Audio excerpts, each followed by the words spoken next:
وقف ترمیمی بل کے خلاف قانونی لڑائی لڑی جائے گی، مسلم پرسنل لاء بورڈ کا حکومت کو ملک گیر احتجاج کا انتباہ۔ ناظرین السلام علیکم، دکن میڈیا کی اس خصوصی پیشکش میں آپ کا استقبال ہے۔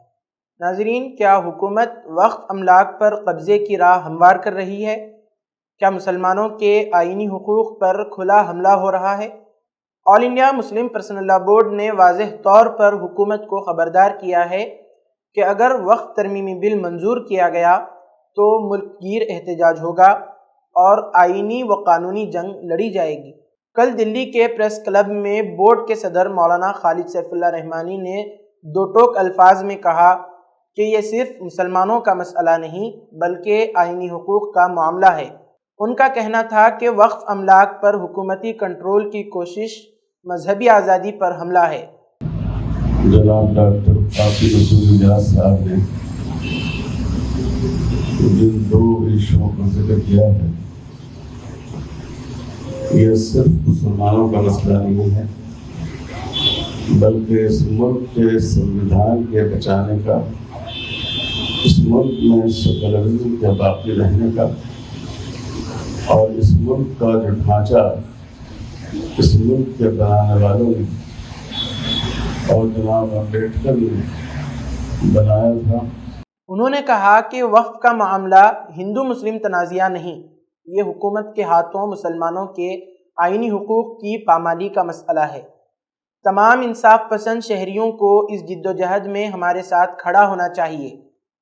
بورڈ کے ترجمان ڈاکٹر قاسم رسول الیاس نے حکومت کو خبردار کرتے ہوئے کہا کہ یہ بل صرف مسلمانوں تک محدود نہیں رہے گا بلکہ مستقبل میں ہندو، سکھ اور عیسائی برادریوں کی مذہبی املاک بھی اس کی زد میں آ سکتی ہیں۔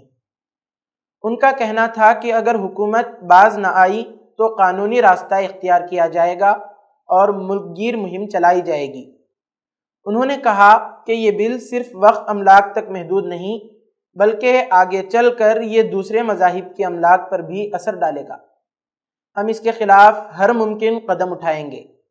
جماعت اسلامی ہند کے نائب صدر ملک معتصم خان نے وقف ترمیمی بل کو آئینی حقوق کی کھلی خلاف ورزی قرار دیا۔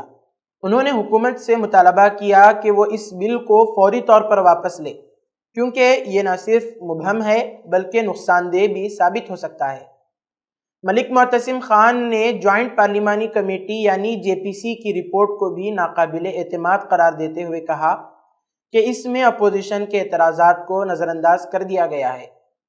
انہوں نے شہریوں سے اپیل کی کہ وہ اس بل کے پیچھے چھپے ایجنڈے کو سمجھیں اور انصاف کی اس جدوجہد میں شامل ہوں۔ جماعت اسلامی ہند، جمعیت علماء ہند اور دیگر تنظیمیں بھی اس کی مخالفت کر رہے ہیں۔ وقف بل پر جماعت اسلامی ہند، جمعیت علماء ہند اور دیگر تنظیموں نے شدید رد عمل ظاہر کیا ہے۔ جمعیت علماء ہند کے صدر مولانا ارشد مدنی نے اعلان کیا کہ وہ اس معاملے کو عدالت میں چیلنج کریں گے۔ انہوں نے کہا کہ ہم عدالت سے رجوع ہوں گے اور اپنے آئینی حقوق کی حفاظت کے لیے آخری حد تک لڑیں گے۔ معروف رہنما عبید اللہ خان اعظمی نے اس بات پر زور دیا کہ یہ صرف مسلمانوں کا مسئلہ نہیں بلکہ یہ آئین کے ساتھ چھیڑ چھاڑ ہے، جبکہ all India Muslim personal law board کے جنرل سیکریٹری مولانا فضل الرحیم مجددی نے حکومت پر الزام لگایا کہ وہ مذہبی تفریق پیدا کر رہی ہے اور یکساں سول کوڈ اور وقف بل جیسے اقدامات کے ذریعے ایک مخصوص برادری کو نشانہ بنا رہی ہے۔ All India Muslim personal law board کا یہ موقف سامنے آ جانے کے بعد اب سب سے اہم سوال یہ ہے کہ مسلمان اس چیلنج کا سامنا کیسے کریں۔ وقف ترمیمی بل 2024 کے خطرات سے نمٹنے کے لیے مسلمانوں کو 3 بنیادی محاذوں پر منظم اور مؤثر حکمت عملی اپنانا ہوگی، کیونکہ محض بیانات یا وقتی احتجاج کافی نہیں ہوگا۔ قانونی محاذ، مضبوط مقدمہ اور آئینی دفاع۔ عدالت کا دروازہ کھٹکھٹائیں، وقف املاک کے تحفظ کے لیے عدالت میں چیلنج دائر کریں، ماہر وکلاء کی ٹیم تشکیل دیں اور قانونی نکات پر تحقیق کریں۔ آئینی حقوق کا دفاع کریں، اس بل کے خلاف آئینی و قانونی پہلوؤں کو اجاگر کر کے عدالت میں مؤثر دلائل پیش کیے جائیں۔ وقف بورڈ میں اصلاحات، بد انتظامی اور کرپشن کے خاتمے کے لیے داخلی احتسابی نظام کو بہتر بنایا جائے تاکہ حکومت کو مداخلت کا موقع نہ ملے۔ سیاسی دباؤ، جمہوری حقوق کا مؤثر استعمال، منتخب نمائندوں کو جواب دہ بنائیں، ارکان پارلیمنٹ اور وزراء سے ملاقات کریں، انہیں اس بل کی مخالفت پر آمادہ کریں، مشترکہ سیاسی اتحاد قائم کریں، دیگر اقلیتی برادریوں اور دلتوں اور سکھوں اور عیسائیوں کے ساتھ مل کر مشترکہ مزاحمت کا پلیٹ فارم تشکیل دیں، عالمی سطح پر آواز بلند کریں، اقوام متحدہ انسانی حقوق کی تنظیموں اور بین الاقوامی میڈیا کو اس بل کے خلاف متحرک کریں۔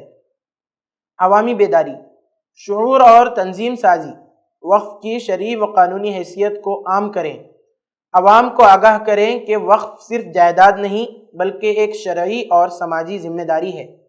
میڈیا اور سوشل میڈیا کا مؤثر استعمال، تحقیقی مضامین، ویڈیوز، سیمینارز اور مکالموں کے ذریعے اس مسئلے کی سنگینی اجاگر کریں۔ پرامن مگر مضبوط احتجاجی مظاہرے، قانون کے دائرے میں رہتے ہوئے عوامی دباؤ بڑھایا جائے اور اس مسئلے کو پارلیمنٹ میں بحث کا حصہ بنایا جائے۔